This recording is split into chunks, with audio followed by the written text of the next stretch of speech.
Les régions du Sahel au Burkina et de Tillabéri au Niger, depuis quelques années, font face à de nombreuses difficultés liées à la situation de fragilité aiguë, caractérisée par la sécheresse et les conflits ethnico-religieux.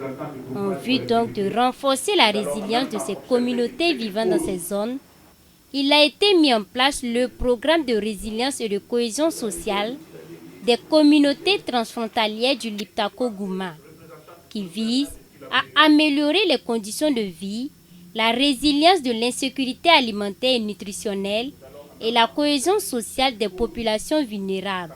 Étant à sa dernière année de mise en œuvre, le réseau bilatéral Marobé organise cet atelier ce jeudi 4 mai 2023 avec les acteurs du domaine pour faire le bilan des activités menées dans le cadre du projet, tirer les leçons et les enseignements pour la pérennisation des acquis et par la même occasion, redynamiser le cadre de concertation dénommé Groupement local de concertation transfrontalière Sahel-Tillabéri.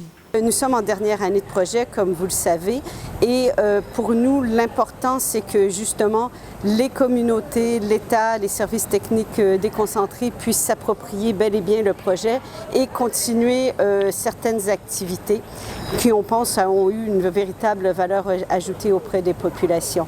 Donc, cette rencontre-ci va nous permettre de montrer un peu les acquis et de voir comment perpétuer le projet et en même temps aussi de voir avec les autorités quelles pourraient être les activités qui seraient le plus intéressantes pour une seconde phase et aussi voir justement comment encore mieux les impliquer dans la préparation d'une prochaine phase. 48 heures durant, ces acteurs vont échanger sur les questions majeures en lien avec la cohésion sociale, la résilience à l'insécurité alimentaire et nutritionnelle des populations dans la zone du Liptako-Gouma, zone où intervient le projet en vue de trouver des solutions adéquates à ces problèmes. C'est un deux maîtres mots, qu'on peut le dire comme ça, cohésion sociale et résilience. Parce que vous savez que c'est ce qui a manqué, qui a fait que nos deux régions sont vraiment touchées par cette crise d'insécurité, cette crise terroriste que vous connaissez. Donc il s'agira aujourd'hui de voir quelles sont les actions qu'on peut mener.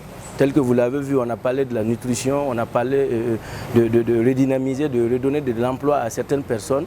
Donc sûrement que c'est pour cela que nous nous rencontrons, pour voir comment est-ce que ces activités que ces ONG nous appuient là peuvent contribuer à endiguer cette crise sociale, peut contribuer vraiment à renforcer la résilience, à convertir vraiment toute cette population, ces communautés locales qui vont vraiment converger vers vraiment une cohésion sociale, vers une cohabitation pacifique et enfin pour vraiment réduire cette crise terroriste que vous connaissez bien. Au nom des acquis engrangés dans le cadre de la mise en œuvre du projet, on peut citer entre autres l'accès aux services de santé et de nutrition, la préservation et la promotion des moyens d'existence auprès des ménages. Ainsi, plus de 31 784 personnes ont pu bénéficier d'une assistance nutritionnelle. 16 343 enfants intégrés dans les zones de centres de récupération nutritionnelle. 325 ménages ont pu reconstituer leur noyau reproducteur.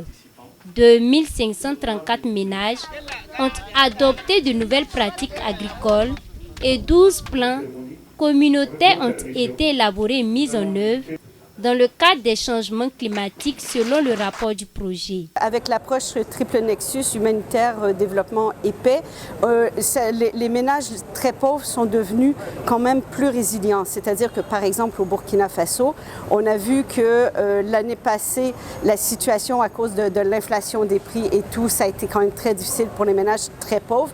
Et on a pu constater que les ménages très pauvres ne sont pas devenus plus pauvres dans le cadre du projet. Ils ont pu peut-être pas s'enrichir parce que la situation était quand même très difficile pour les populations et c'est le fait justement qu'ils aient eu ce soutien sur plusieurs types d'activités leur a permis au moins de ne pas tomber dans une plus grande pauvreté. Le projet de résilience et cohésion sociale des communautés transfrontalières du Liptako-Gouma vise à travers ses activités menées sur le terrain à améliorer les conditions de vie des populations vulnérables. Il a été mis en place en décembre 2019 par un consortium d'ONG pour une durée de 4 ans. Le RELCOC intervient dans plus de 132 communes du Liptako Gouma.